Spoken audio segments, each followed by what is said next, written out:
Welcome to the Insomnia Project. Sit back, relax, and listen as we have a calm, mundane conversation, and hopefully that will let you drift off and find your way to sleep, or at least bring you to a state of relaxation, or at least you know that we are here with you. I'm your host, Marco Timpano, and I'm joined by... Here I am again, Amanda Barker. And Amanda, last week's show, we talked about maples and the Manitoba maple, and one of our listeners reached out to me and said, "Oh, I really enjoyed that. Her father is an arborist, and Jess told me that she refers to him as a lumberjack." Well then, Jess, I stand corrected. I guess it was 3 lumberjacks that we had at our house last week. There was actually 4. There were 4? There was 4. Oh. Yeah, there were 4. There were? There were 4. The guy in the tree. The guy in the tree. The guy we first spoke to. Yes. The older dude. And one other guy who... And one other guy that liked espresso without milk. That's right. We gave them espressos, cappuccinos. Actually, Amanda, another one of our listeners, I'm just going to be talking about listeners, it seems, mentioned that she... Is this arborist part 2? No. We do more arboring. But if you are an arborist, I would love to have you on the podcast, because maybe I should see if I could get Jess's dad on the podcast. You know what? A book has just come out that I've been trying to get, admittedly, from the library, called The Arbornaut. Oh. And it's about an arborist, and she does treetop trekking and very much tells people that the best way to really foster a sense of appreciation in the environment with their children is to take them treetop trekking, and I sort of caught the end of it on a program. So I've been looking for the book because it looked really interesting to me. Oh, wow. So I share that recommendation, The Arbornaut. The Arbornaut. Okay, well, if you've read The Arbornaut, tell us what you think of that I book. don't remember the author's name. Maybe she's somebody you'd want to interview as well. Oh, well, listen. Yeah, well, I'll look it up in a moment. Mm-hmm. So, Amanda, one of our listeners said they really enjoy when I talk about cappuccinos. Oh, okay. And so, you know, some people when I talk about food, they're like, "Oh, it keeps my mind wandering, or I get hungry." But I'm only going to talk about cappuccinos. Now, you may know this, and our listeners may know this, but for those who don't, cappuccino gets its name from the Italian cappuccio, which means hood. Oh. Did you not know that? No. So Red Riding Hood is Cappuccetto Rosso. Oh. Red hooded one, I guess. What red hooded? A cupola. Is not that. No, but like the Capuchin monks right. are the hooded monks. Cupola is like the cupola, the on top of a barn or something. No, it's like the rounded Cupola. roof Cupola. of barn. Cupola. There was a barn in New Brunswick that had we used to drive by it. My mom would always say, "I love that cupola," but now I don't know how we said it. I feel like I'm saying it wrong. I know I'm saying it wrong. Okay. I think she would say cupola. Like I think I know we said it wrong, and then I remember once you didn't correct me. Actually, you just said you called it something else, and then I realized that's what it was called. So cupola. No, cupola is like a small. How do you say it? Cupola. Cupola. Cupola, yeah. Cupola. I think she would say cupola. Oh, well, that sounds like an anglicized version of it. Yeah. But nonetheless, cupola is like a small round dome. Yeah, so okay. like, you know, when you think of the... So that's what I was thinking, hooded, round. You're doing the same thing with your fingers as you did with capuchin. For some reason, I thought maybe they were connected. No, because it's peaked. It's like peaked like a hood. Understood. Versus rounded like a... And isn't that a type of monkey, too? The Capuchin monkey, yeah, because I think if you watch Friends, Ross's monkey is a Capuchin monkey, and it's because its cap is a different color. Who wrote in that he had a pet monkey in that show? Like, who thought, oh, you know, it'd be really funny, a monkey? That I don't know. Okay. That I don't know. One of the writers, but it was a real trope in the 80s, right? Like monkeys? A man and his monkey. Oh. Yeah. Like, wasn't there a TV show? Wasn't Clint Eastwood? Oh, yeah, there was. Well, yes. A movie. It's like him and his buddy who just happens to be an orangutan. Yeah, Every Which Way But Loose. We don't see those great buddy Orangutan. It's probably for the simian comedies anymore. It's probably for the best. He's just a man, a truck, and a monkey. Oh my goodness. So Amanda is actually drinking a cappuccino that I made her. Does that mean I can have a sip of it? You can have a sip. Everybody will hear the tingle. Normally that's verboten on air, but here I go. Well, the interesting thing is whenever Amanda brings something into the studio to drink, it's filled with ice, so it just clinkety clanks. Or if you heard that just now. That's the cappuccino. Here, I'll do it again. No, you don't have to. I think they heard it the first time. Okay, well, there it is. That's me putting the cup back into the saucer. It's as if you try to make as much noise when you join the two together. Listen, I make a lot of noise. My stomach right now is making noise. It's figuring itself out. Mm-hmm. That's one of the funny things when I edit our audio, I'll hear noises, growls, and whatnot, and I'm like, oh, I can't take that out. It's just the growling of my insides. I'm getting some of the holiday episodes together, and there's one episode where it's like a lot of growling. I think whoever I was doing it with, we were eating or drinking eggnog. Yeah, so there's a lot of stomach growls and whatnot in it. Mine is really crazy today. Sorry. So, there's one. Did you hear that? Yeah, I heard. I certainly heard it. Yeah. That's because I'm dealing with I think swimmer's ear or an ear infection right now. So I'm taking some things to try and bring the swelling down. Sure. Well, usually we don't talk about ailments here on the Insomnia Project. Well, Amanda, how do you generally? I just wanted to talk about cappuccino. Okay. How do you generally take your cappuccino? What does that mean? How do you with a smile? How do you like it dressed? What? How do you like your cappuccino to be made? What do you like in it? Have you never heard those terms?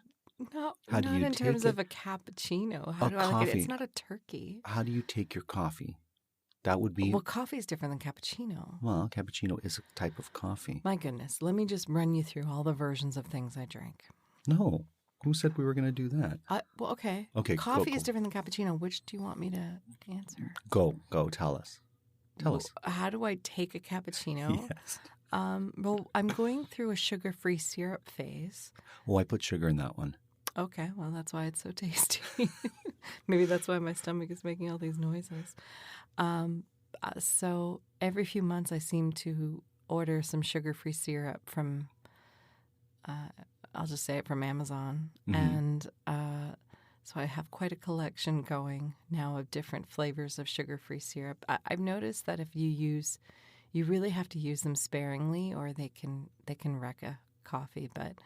Something our listeners don't know is that Amanda has a heavy hand whenever she pours something into a drink. So if she ever makes you a cocktail, you will only need one for the night because it's going to be 90% hard liquor. I call it a New England pour because my parents... I actually called it New England pour because I saw... No, I think I turned... Oh, did you? Well, we call it a New England pour.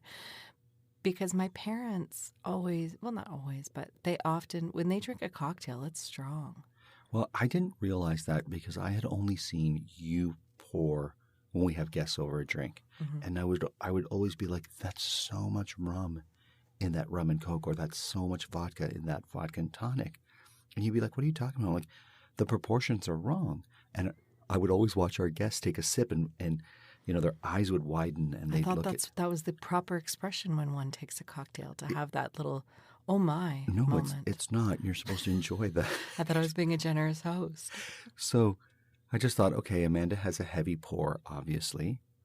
And then I went to your cousin's wedding in Salem. Oh, right. Was it Salem? Yeah, it was Salem, yeah.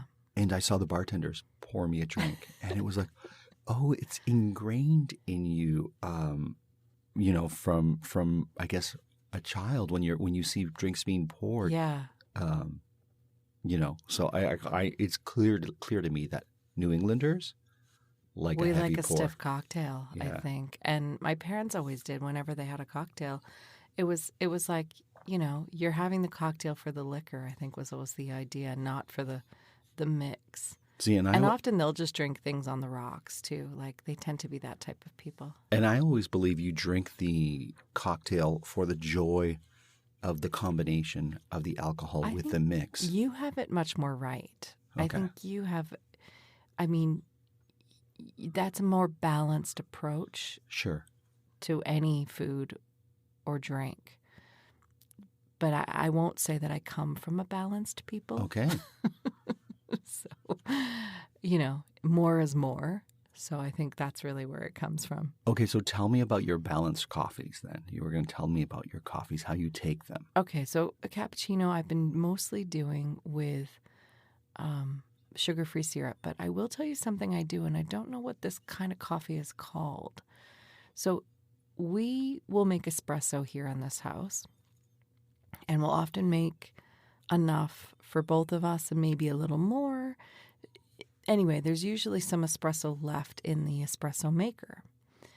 So it goes cold quickly. And so I often will I don't like to waste. I'm also very frugal. Maybe, again, as a New Englander, we don't waste anything. So That's true. That's very true. I just don't like the idea of waste. So I do take the leftover. Sorry, that's my stomach. Are you getting all of these noises? I don't know. I'll only know once I edit it. Oh, let's hope they're soothing for someone. I take the leftover espresso, pour it into our Nescafe, like our little frother that will spin, froth, and heat it up. I'll pour some sugar-free syrup and then a bit of milk and froth the entire thing up versus just frothing up the milk. I love that you called it an Nescafe because that is not what it is. Oh, no? I thought that's what it's called. No, Nescafe is a brand. I thought that was the brand of it. Nescafe. Isn't that what it says on it? No, it's an Aerochino is what it is. Where did I get Nescafe? You're thinking of the Nespresso machine. It's part of the Nespresso line of. Is it though? This one that we have? It's an adjunct to that product. Does it say Nescafe on it anywhere? Well, Nespresso, I don't know if it's whatever it is, the spinner thing. Yes. So I put all of them in together and whip them all up ensemble. Because it heats it as it froths but what would that coffee be called when you're frothing the entire thing together? New England Salvation. I don't know since you're trying to reuse it. Yeah, I don't know, but that's what I'll do in the afternoon to use up the leftover. Versus separately heating up the espresso again and separately heating up the milk. I'll just kind of put it all together and have a little whatever that is, but I don't know what it is. I don't know what that's called. I don't think there's a term for taking old coffee New England and milk Salvation and throwing it into a frother and heating it and reusing it. Well, maybe there is, and we just aren't aware. But there's got to be. Coffee's been done every which way. Well, I mean, I could look it up. What's with cortados? Everyone seems to be drinking cortados these days. Well, our friends, my sister, everyone's like, "Oh, get me a cortado." What's with that? Well, I think people want they want the coffee and they want a bit of milk, but they don't want the volume that is associated with a cappuccino or latte in particular. And a cortado doesn't have as much foam as a cappuccino does. So for those people who want that Is that what it is, a cappuccino with less milk? A cortado is like espresso mixed with equal amounts of warm milk. So the warm milk reduces the acidity in the coffee. Okay. So imagine you're getting a shot, let's say an ounce of espresso. Mm-hmm. You would then be getting an ounce of milk. Okay. Whereas in a cappuccino, you're getting like an ounce of coffee. You're getting an ounce, maybe an ounce and a half of milk, and you're getting, froth, an equal part of froth. So if you can measure froth in an ounce, which I don't think you can, right. Let's assume you're getting an ounce of froth. Okay. So equal portions. Okay. And a latte, you're just getting like an ounce of coffee, 2 to 2.5, maybe even 3 ounces of hot milk, and very little foam on top. So it's for the person who wants to balance the acidity of the coffee and doesn't want the volume that is associated with both the cappuccino and the latte. Okay, interesting. Want consistent color for every job? Milo's Pro Rewards members get a 20% paint discount on future purchases after paint annual qualifying spend reaches $3,000. Plus, order eligible in-stock paint and paint supplies by 2 p.m. for free same-day delivery by 8 p.m. Improving is easy at Lowe's. Excludes spray paint and mist tints. More exclusions, terms, and conditions apply. Subject to change. Details at Lowes.com/terms. Same-day delivery valid in select zip codes. Subject to driver availability. Details at Lowes.com/same-day delivery. It's generally a stronger shot or hit of coffee than the delicate, well-balanced coffee of a cappuccino and a latte, in my opinion. Cool. Does that make sense? It does. My brain did that thing where it turns off for a bit. I could see you kind of like... Can you see well, when you that happens? You kind of had it glazed over like you were done with listening to what I was saying. I don't mean to be that person. What do you need? I just want a sip of your coffee now. Oh, I've been okay. talking about coffee You're for doing so some long. weird mime, and I didn't know what that was. I did the international symbol of hand me your coffee. Give me the coffee I made for you. I have to say, it's a pretty decent coffee. It's a delicious coffee. The real sugar really seals the deal. It's true. But what were we talking about? Cortados and how everyone's drinking them. Yeah, I'll have to replay that. I missed the whole cortado thing. I don't know. You were fine. telling me, and It's just equal parts coffee and milk. So it's a stronger Okay. coffee drink is basically what I've said. Okay. Maybe you drifted off. You drifted off, sure, like what we want our listeners to do. Well, that's what I was thinking. When people explain things to me, we should just do an episode where we explain games to people, because I cannot stay with that conversation for 3 seconds. Someone's like, okay, here's how you play this game. Goodbye. My brain leaves the conversation. We went to play a board game with friends yesterday, and there's always that element of when they lay out all the pieces of the game, and it's a bit overwhelming. Yeah. Because you see so many dice, a bag to put the dice in. The learning curve, what symbols mean. All these little tokens with numbers on it. And you're like, I'm never going to learn this. But you climb the hill, and then once you climb the hill, it's fun. Right. But you got to climb the hill of like, I don't know what I'm doing. You also need friends who are patient and Right. able to sort of walk you through it and not assume that you're going to get it the first round. Mm-hmm. And they just kind of like, I don't want to say hold your hand, but they guide you in a way that's really lovely. And that's what we did yesterday. Yeah, they were lovely. Mm-hmm. It was a lovely game. It was a nice time. They have a new office space. And they thought, hey, why don't we christen the new office space with some gaming? We should mention, so where we live in the city, there's a street that has become a very sort of hip and cool street that is very within walking distance of where we are. And it's called Geary Avenue. And the interesting thing about Geary Avenue is it only became hip in the last 5 years. Right. Prior to that, it was just a street that had a lot of car repair. What would you call those? Like automotive repair shops? Automotive shops. There was a wholesale fish place. Fish store. But it wasn't even a monger. It was like where businesses get their fish. Yeah, so if you're a restaurant and you want your... I'm in the business of fish. And so... That's what it was like. You know what? It's a great fish shop, by the way. Is it? Oh, it's wonderful. Why don't we go there? We should. Well, I would happily buy all... Listen, New England. A New England pour is based in fish. They get Boston squid every week, freshly flown to them. I don't know if I'd want to eat a squid from Boston, but okay. Well, we get a lot of fish from those waters. You want... It's not the Boston... I want my fish like I want my people from Boston, hard around the edges.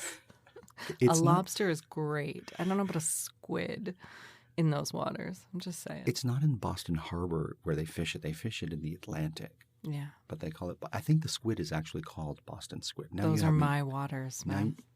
Amanda will eat anything that swims in the sea. Can I tell you? I'm watching this...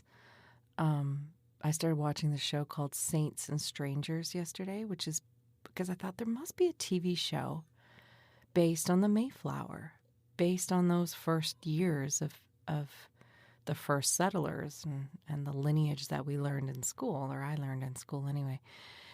And there is, and it's called Saints and Strangers. But what's crazy about it, it was filmed because I was like, this does not look like Cape Cod to me. Okay. And it was filmed in South Africa, so that's why it does not look like Cape Cod. So the Boston squid is actually the name of the squid. Okay. The Loligo Gahai cephalopod. or cephalopod. Oh, I wow. can never say that name. That type of Back fish. to Geary. Okay. Or are we on Boston No, Squids now? It's a whole episode of I wanted to just say, because this happens in a lot of cities, and I think it comes down to zoning. Oh. I think, and there's a lot of Toronto that's like this. I think New York had this a lot too. I think most cities do, where something is zoned for industrial purposes. Yes. So, again, automotive shops, Squid wholesale shop.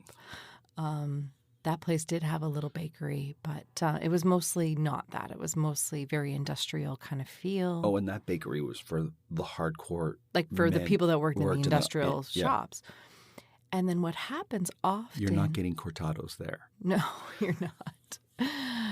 Although we've had cappuccinos there, and they're not bad. Well, now that Geary's become fancy. Well, that's just it. So but I digress. Sorry, you were saying. No. I don't know why this point is so important to me, but I think what happens is, and I'm thinking the meatpacking district in New York as well, where here you have a neighborhood that's considered pretty rough around the edges for whatever reason. And then what happens is, I mean, just by necessity, we need more places to live. There are more people in the city. The populations grow. People need places to live. And because of that, you lose that industrial zoning if it's kind of considered in the downtown, or in New York's case, if it's on Manhattan, you lose that industrial zoning and you start making it more residential. And as soon as that happens, then you see the cortados come in. Right. Well, what I noticed about Geary, so Geary has all those automotive shops, the Boston Squid place, and it has the train tracks right next to it, right? So it's a rough and tumble kind of place. Not to say that the people who lived around there were rough and tumble. It's just, like you said, it was industrial. But rough and tumble is like a flame to the moths that are hipsters. I mean, like you just flock there, and to artists. I think what had happened was a brewery opened up in one of the old automotive shops, and then a cool restaurant / place to like listen to music opened up. What? Really? Yeah. Where is that? Geary and place to listen to music. Dufferin. Oh. Yeah. It was like that the pizzeria yeah, place? Yeah, right. And so it became a funk place that people were all sort of going to. Back to I think we've addressed this, the use of the word funk. You use it for a lot of different things. Yeah, when I want to say something's cool and hip, place. I call it a funk place or a funk. So, not that they probably did play funk music there too. They probably did, yeah. So, anyways, I think those were the things that ignited the Geary Avenue place to revolution. Go. And then a cool little pasta shop opened up there, and there's a fancy coffee place. The Cortados moved in. Yes, the Cortados all moved in. Now they're a nice family.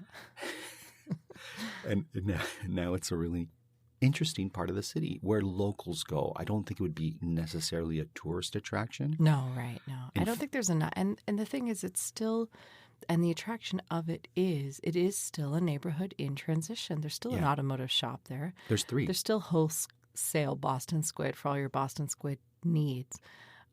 There's a place where there's the best pasta. I mean, there's a place where you kind of line up and go, and there's 2 tables inside, and you basically think you're in Rome because the pasta's so wonderful and wonderfully done. Yeah, they make it that morning, and there's 2 things on offer, and you get one of those 2, but it's become such an Instagrammable thing that people line up for literally hours. Yes. Which is, wow. Yeah, but good for them. You want to go there when it rains because it keeps a lot of people away. So if you go there, the line is going to be a lot less. Those hipster moths don't come out in the rain. No, they don't like to be damp. Well, that's Geary Avenue. Mm-hmm. There was a honey place. You could get honey. Oh, was there? And like grow plants indoor light. There was an antiques place where I got a pair of Ferragamo shoes, I remember. Yeah. I think they were Ferragamo. Yeah, they were. They're great. I still wear them. It wasn't quite an antique shop. It was kind of a... It was kind of a catch-all. I mean, it was one of those places that had antiques, like a cool mid-century chair, and also some dresses. It was one of those places. I don't know if our listeners are going to, especially our listeners in the UK, are going to consider what was being sold there as antiques. Well, mid-century. but in the UK, I mean, they were like selling. Chelsea Markets is kind of all that, right? Isn't that what's called Chelsea Markets? Oh, I'm not even going to hazard to agree or disagree with that. No, but there's that big market I remember going to at one point and getting like a vintage coat and. I would say it's funk antiques is what they were. Funk antiques. Yeah, it's what they were selling there. Yeah, well, mid-century pieces, whether you wear them or sit in them or whether you just need an ashtray the way they did in the 60s. Well, Amanda, if that's what you need, I hope you find it. And I hope you found what you needed from this particular episode because we've come to the end of it. Thank you to our listeners who told us about arborists and wanting to know more about cappuccinos. We kind of went down Cortado Lane, so... I don't know if I really told you how I took my cappuccino, how I liked it dressed. Well, you have a moment or two to tell us if you want to... I'll take it with a smile. There you go. There. Well, sugar-free, maple syrup. We've tried cappuccinos with molasses lately. I'm not in love with those ones. Yeah, I didn't mind it, but there you go. Well, until next time, we hope you were able to listen, enjoy your cortado, and sleep.